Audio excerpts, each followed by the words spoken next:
আজ আমি কল্পনা একটা বিশেষ মন নিয়ে বসেছি। মানে কোনো রকম আগের থেকে প্রিপারেশন নেই, কিছু নেই, শুধুমাত্র গল্প করব বলে। মানে গল্পটা এভাবে হবে, একটু বলে নিই, না হলে বোঝা গেল না যে আমি আজকে যার সঙ্গে বসেছি, যার পাশে বসে আছি, তিনি বলবো না কারণ খুব আপনজন। পরিচয়টা একটু দিয়ে দিই। প্রথম পরিচয় হচ্ছে যে মিনতি হোম চৌধুরী, নামটা বলি, আমার বৌদি, সেজ বৌদি, আমার দাদা অমলেন্দু হোম চৌধুরীর স্ত্রী। এটাই হচ্ছে প্রথম পরিচয়, তাই তো? আর অনেক পরে এসে আরেকটা পরিচয় হলো, সেটা হচ্ছে আমার ননদ, বড় ননদ। যেহেতু আমার হাজব্যান্ড সুদীপ ধরের সঙ্গে আমার বিয়ে হয়েছিল, আর তিনি হচ্ছেন যে ওরই ভাই, মাসির ছেলে। কাজেই বুঝতেই পারছেন সবাই যে আমাদের কিন্তু একটা নয়, দুটো বেশ জোরদার আত্মীয়তা, পরিচয়, সব কিছুই বলতে পারি। তো আজকে বৌদিকে যখন পেয়েই গেছি, বৌদি বলবো, বৌদিকে যখন পেয়েই গেছি আমার খুব ইচ্ছে, এবং দেখলাম হঠাৎ সুকল্পও বলল যে আমি একটু মামির কাছ থেকে জানবো যে জার্মানি যখন ছিল মামিরা, তখনের ঘটনাগুলো একটু যদি বলে, আমরা তো জানতে পারবো না, আর ওরা তো জানেই না। আমি কিছু কিছু শুনেছি বৌদির কাছ থেকে, তবু আমারও ইচ্ছে হয়েছিল, সেই জন্যেই আর বসা আর কি। এখন আমি বৌদিকে এটা দিচ্ছি। আর দু একটা কথা, বৌদি প্রস্তুত নয়, বলছিল যে করবে না, কিছু নয়, এটা তো একেবারে ঘরোয়া, আমরা বাড়িতে বসে আছি, বাড়ির গল্পের মতো। তোমার যা মনে হয় একটু একটু বলো, আবার আমি তোমাকে প্রশ্ন দু একটা করতেও পারি। বৌদি, তুমি কিছু বলবে জার্মানির কথা? এতে বলার মতো কিছু নেই, তো প্রথম তো দেশের বাইরে, কাজেই মানে অভিজ্ঞতাটা তো অন্যরকম, সম্পূর্ণ অন্যরকম, নতুন একটা অভিজ্ঞতা। সেখানে বিভিন্ন ধরনের, বিভিন্ন পরিবেশে বিভিন্ন ধরনের অবস্থার সম্মুখীন হতে হয়েছে। কাজে যখন যেমন পারি আমাদের ছোটোবেলার শিক্ষা থেকে, সমস্ত কিছু থেকে সেগুলো ফেস করেছি।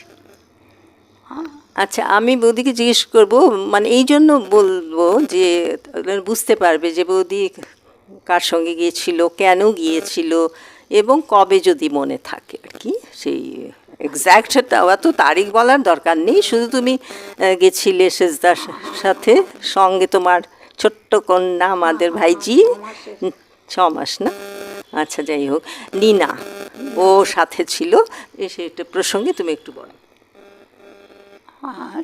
সেখানে গেলাম, যাওয়ার আগে আমার একটু ইয়ে হয়েছিল, ভয় হয়েছিল।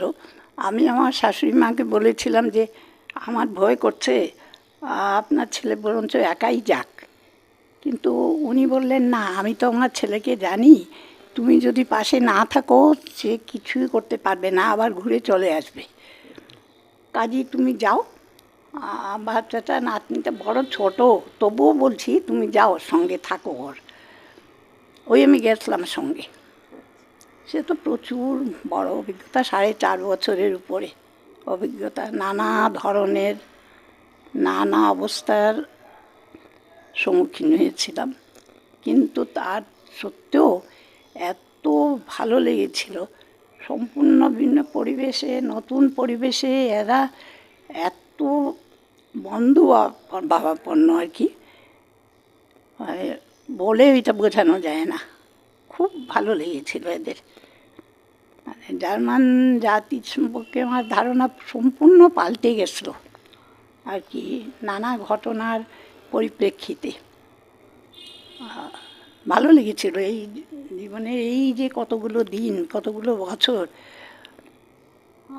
আমার মনে হয় আমার স্বামীর যে অভিজ্ঞতাগুলো ছিল, ওনার অভিজ্ঞতা ছিল সম্পূর্ণ অন্য একটা পরিপ্রেক্ষিতে। উনি ডক্টরেট করতে গেছিলেন, ইউনিভার্সিটি, ওরা বলে ডক্টর ফাদার, বা গাইড যিনি প্রফেসর উমলাউন্ড, ওনার ইয়েতে কাজ করেছেন, সেটা সম্পূর্ণ অন্য অভিজ্ঞতা। আর আমি ওনার সঙ্গে গেছিলাম আমার এই ছোটো বাচ্চাটাকে নিয়ে। আমারও নানা ধরনের অবস্থার সম্মুখীন হতে হয়েছে, ফেস করতে হয়েছে। আমি একটা থার্ড ওয়ার্ল্ডের মেয়ে হিসাবে গেছিলাম, মহিলা হিসাবে, কিন্তু আমি বাঙালি হয়ে গেছিলাম। হ্যাঁ, কাজে ওইখানে গিয়ে ওদের ইন্ডিয়ান সম্বন্ধে, ভারতীয় সম্বন্ধে যে ধারণাগুলো ছিল, তো ওরা অনেকেই স্বীকার করেছে যে আমাকে দেখে এবং আমার সাথে কথা বলে মিশে ভারতীয় সম্বন্ধে ওদের চিন্তাধারা কিংবা অভিজ্ঞতা অনেক পাল্টে গেছে। আচ্ছা আচ্ছা, এটাই মানে ওরা তোমাকে দেখে আর কি।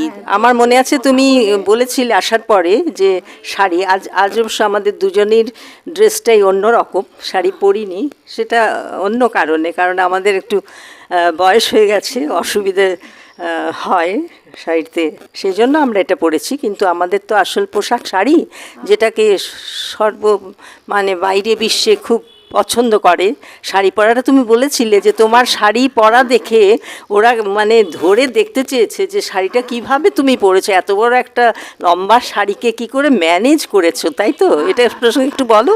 হ্যাঁ, সেটা বিভিন্ন জায়গায় যখন গেছি বিভিন্ন ধরনের শাড়ি পরেছি, সেই শাড়িগুলো পরে দেখে সেরা দেখতো, আমাকে বলতো যে এত লম্বা শাড়ি তুমি কি করে এইরকম করে এইটুকু ইয়ের মধ্যে তুমি পরে নাও।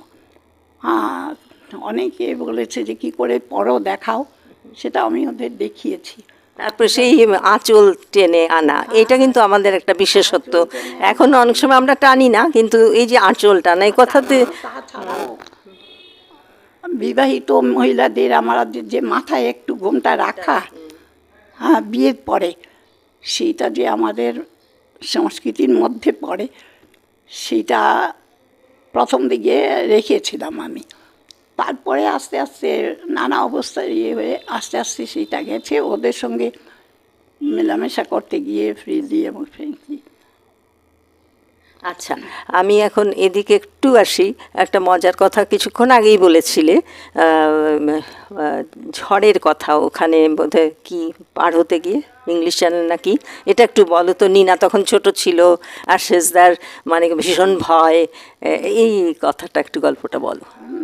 যেহেতু ওর বাবার সবসময় একটু ভয়, প্রথমে ছিল ওনার ছোট ছোট ভাই বোনদের নিয়ে, একদম প্রথমে ছিল মা বাবাকে নিয়ে, তারপর ছিল ছোট ছোট ভাই বোনদের নিয়ে, তারপরে সেটা ছেলে মেয়েদের নিয়ে। ছেলেকে তো পাননি ছোটোবেলায়, তো মেয়েকে নিয়ে ভীষণ ভয়, কোথায় যাব। যখন একবার আমরা মিউনস্টার থেকে, জার্মানির একটা শহর, যে শহরে আমরা ছিলাম সে নাম হলো মিউনস্টার, সেই মিউনস্টার থেকে আমরা লন্ডনে যাব, সেবার আমরা ঠিক করলাম আমরা ট্রেনে যাব। ট্রেনে জায়গাটার নাম আমার মনে নেই, সেই জায়গাটা থেকে আমাদের ইংলিশ চ্যানেলটা পেরোতে হতো শিপে। সেই শিপে যেতে গিয়ে, শিপের পরে সমুদ্রে কিছুটা যাওয়ার পরেই ঝড় ওঠে। তখন তো আমার স্বামী তো কিছুতেই মেয়েকে ছাড়বে না উপরে উঠে, আর আমিও নাছোড় যে না উপরে উঠে সমুদ্রের ঝড়টা আমি দেখবই। আমি তো আমার মেয়েকে হাতে ধরে উপরে তুলতে চাইছি, আমাকে না করে না না, আমি বললাম হ্যাঁ তুলবো, সেই ছবি এখন আমার আছে। তার এই যে বিধ্বস্ত সমুদ্র আর জাহাজের যে দুলানি, সেগুলি তো কোনো দিন জীবনে ভুলবো না। নিনার আমার মেয়ের হয়তো মনে নেই, কিন্তু ছবি এখনও আছে। ওকে নিয়ে এই ঝড়ের মধ্যে আমি রেলিং ধরে দাঁড়িয়ে আছি। তো তোমার সাহস ছিল বোঝা যায়, এটা থেকে বুঝতে পারছি তোমার ছিল। শেষদা একটুখানি মানে মেয়ে কি জানি ছোট, আমি তো ভাবলাম দেবেই না, তুমি কিন্তু নিতে পেরেছো ওকে। আমার সেই সবসময় বোধ হয় ছোটোবেলা থেকে একটু ডান পিঠে ছিলাম। কারণ আমার 10 মাস বয়সে আমার বাবাকে হারিয়েছি, তারপর থেকেই হয়তো অবস্থার পরিপ্রেক্ষিতে আমি এই ধরনের একটা স্বভাব আমার হয়ে গেছিলো, সব কিছুর সঙ্গে যুদ্ধ করা আর কি, ফাইট করা, এই অ্যাটিটিউডটা আমার হয়ে গেছিলো। আমি উপরে গিয়ে উঠেছিলাম, এই জাহাজের দুলনের মধ্যেও আমি উপরে, হ্যাঁ, আর আমার হাজব্যান্ড নিচে। আমি সিঁড়ি দিয়ে আমার মেয়েকে টেনে তুলতে চেষ্টা করছি, ও বলছে না না মেয়েকে নেবে না, তুমি যেতে হয় যাও। আমি কিন্তু গেছি, আমি উপরে গেছি, গিয়ে দেখেছি আরেকজন বয়স্ক ভদ্রলোক আছেন, আর আরও দু একজন আছেন, ওরাও ও জাহাজের রেলিংটা ধরে দাঁড়িয়ে আছেন, উপভোগ করছে আর কি সেই ঝড়ের দৃশ্যটা। সেটা তো আর সবসময় পাওয়া যাবে না, এই একবারই হয়, সবসময় তো আর পাওয়া যায় না। কোথায়, আর এই অভিজ্ঞতাই বা কোথায়। আর এই নাকে নিয়ে আমি দাঁড়িয়ে আছি, সেই ছবিও আছে। আচ্ছা, এখন বলি যে শেষদা তো ডক্টরেট করলো জার্মানিতে, জার্মান ভাষায়, এখান থেকে গিয়ে 3 বছর বোধহয় সময় লেগেছিল, তাই তো? তাই কি জার্মান ভাষায় ডক্টরেট, জার্মান ভাষা, হ্যাঁ হ্যাঁ, জার্মান ভাষা শিখে সেই ভাষায় থিসিস লিখেছিলেন উনি, কেমিস্ট্রি, তার গাইডটা শেষদা নিজেই লিখেছিলেন। সেটাতে যখন উনি ওনার ডক্টরাল ওয়ার্কটা যখন প্রডিউস করেন, তখন সব কিছু হওয়ার পর, ডক্টরেট পাওয়ার পর, ওনার যে ডক্টর ফাদার যিনি, সেখানে গাইডকে বলা হতো ডক্টর ফাদার যিনি, উনি ওকে একান্তে ডেকে জিজ্ঞেস করেছিলেন, একটা কথা তোমাকে জিজ্ঞেস করি, এখানে যারা স্কলারশিপ হোল্ডাররা আসে সবাই এটা ট্রান্সলেট করায়, হ্যাঁ, কিন্তু এটা সত্যি কি তুমি নিজে লিখেছো? তখন ও বলল যে আরে আমি এসেছি তোমাদের দেশে, তোমাদের ভাষা শিখেছি, সেইখানে আমি ডক্টরেট করেছি, সেটা তোমার ভাষাতেই তো আমি লিখব, হ্যাঁ, কাজে এটা আমার সম্পূর্ণই নিজের ল্যাঙ্গুয়েজ। ভদ্রলোক ডক্টর উমল্যান্ড, হ্যাঁ, উনি অবাক হয়ে গেছিলেন জেনে যে আজ পর্যন্ত কোনো স্কলারশিপ হোল্ডার নিজের ভাষায় নিজে ডিরেক্টলি জার্মানিতে লিখে প্রডিউস করেনি, হ্যাঁ, ট্রান্সলেটরকে দিয়ে ট্রান্সলেট করিয়েছে, হ্যাঁ, কিন্তু আমার স্বামী করেছিলেন সেটা। সেটাই কথা, শেষদার খুব ছিল, যেটা করবে একদম ঠিক মতো ঠিকভাবে। যদিও শেষদার সবসময় বাড়ির প্রতি একটা ভীষণ টান সবারই থাকে বাইরে গেলে, কিন্তু শেষদার একটু বেশি ছিল চিন্তা ভাবনা, বাড়ি নিয়ে সব কিছু নিয়ে চিন্তা, কিন্তু শেষ পর্যন্ত কাজটা ঠিক ভালোভাবে করে এসছে। আর একটা কথা বলি, বৌদিও কিন্তু জার্মান শিখেছিল, একটু বলো।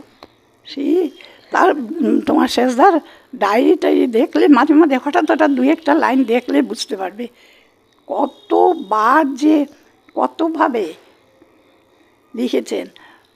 নিজের ইচ্ছা হয়েছে ফিরে আসার, পারবে না, নিজের উপর আস্থা হারিয়ে ফেলেছিলেন, আবার নিজেই লিখেছেন না অমল তোমার ফিরে গেলে চলবে না, তোমার ফিরে গেলে চলবে না, তোমাকে কাজ শেষ করতেই হবে।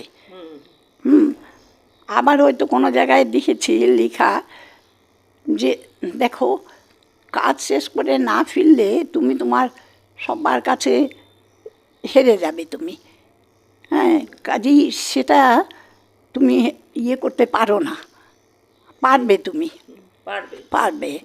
ওই সবসময় যেহেতু একটু দুর্বল চিত্তের ছিলেন, এর জন্য সবসময় ওর পেছনে থেকে ওকে বলতে হয়েছে তুমি পারবে, সাহস যোগাতে হয়েছে। ওর মধ্যে ছিল, জিনিসটা ছিল, সমস্ত কিছু ছিল, শক্তি ছিল, হ্যাঁ, অন্য 10 জনের মতো না। অন্য আরও যে স্কলারশিপ হোল্ডাররা যারা গেছিলো বিভিন্ন জায়গা থেকে, ওরা কিন্তু সবাই নিজেদের ল্যাঙ্গুয়েজে থিসিস সাবমিট করেছে, ট্রান্সলেটার আরেকজন, কিন্তু আমার স্বামী তার জার্মান ল্যাঙ্গুয়েজেই ডিরেক্টলি সোজাসুজি ভাষায় জার্মান ল্যাঙ্গুয়েজেই লিখেছেন পুরো থিসিসটা। আচ্ছা, তো এখানে দুজনের কৃতিত্ব, কারণ শেষদা তো করলো, কিন্তু পাশে যিনি ছিলেন আর কি আমাদের বৌদি, সাহস সঞ্চয় করার পেছনে বৌদির অনেক বড় হাত ছিল, কৃতিত্ব। মা ঠিকই বলেছিলেন বোধহয় যে তুমি সঙ্গে যাও, তা নইলে অসুবিধে হবে, এবং সেটাই বৌদি পালন করেছে। সেই সঙ্গে তো হবেই ঘোরাফেরা, অনেক জায়গায় তোমরা গেছো তাই না? একটুখানি বলো, বেশি আর তোমাকে বেশি করছি না। হ্যাঁ, তুমি আনন্দ হয়েছে প্রচুর, ভালো লেগেছে তোমার জার্মান সম্বন্ধে, জায়গাটা, লোকজন, সবাইকেই ভালো লেগেছে। আমি তো প্রচুর জায়গায় গেছি, ওয়েস্ট জার্মানির প্রচুর জায়গায় গেছি। তারপরে ওইখানে গিয়ে তখনও আমরা ফিরে আসার পরে ইস্ট ওয়েস্ট জার্মানির ইউনিফিকেশনটা হয়েছে। হ্যাঁ, কিন্তু আমরা ঠিক এর আগটাই গেছি। কিন্তু আমরা ইস্ট বার্লিনে গেছি, ওয়েস্ট বার্লিনে গেছি, সঙ্গে সঙ্গে কিন্তু আমরা সেই বর্ডার ক্রস করে ইস্ট বার্লিনও দেখেছি। আমরা ফিরে আসা তখন ইস্ট বার্লিন সোভিয়েত রাশিয়ার আন্ডারে ছিল। কিন্তু আমরা ফিরে আসার কিছুদিনের মধ্যেই দুইটার ইউনিফিকেশন হয়ে গেল ইস্ট ওয়েস্ট জার্মানির। তো সেটা একটা মস্ত বড় ব্যাপার। দুটো সভ্যতা অরিজিনালি একই ছিল, মাঝখানে ডিভাইডেড হয়ে গেছিলো, আবার এক জায়গায় হয়েছিল ওরা। তবে একটা জিনিস,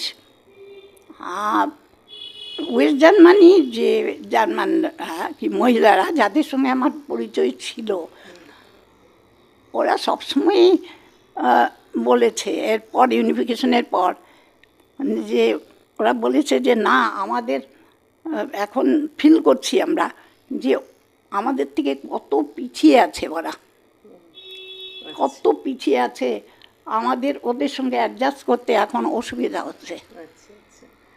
আচ্ছা, ঠিক আছে, বৌদিকে অনেক কষ্ট দিলাম, অনেকক্ষণ বসে একটা না কথা বলাটা আজকাল একটু অসুবিধা হয়, তবুও বৌদি যে রাজি হয়েছে সুকল্পের কথায়, এটার জন্য খুব ভালো লাগলো। বৌদিকে অনেক ধন্যবাদ। আর সেই আসলে পুরনো দিনগুলো তো ফিরে আসে না, কিন্তু স্মৃতিতে থাকে, খুবই ভালো লাগে। আর আমরা যারা আছেন তাদের কাছ থেকে জানতে পারি, আমরা তো সব জানি না, আর আমাদের যাওয়া সম্ভবও নয় কোথাও, আমার বিশেষ করে বলছি, ছোটদের কথা নয়।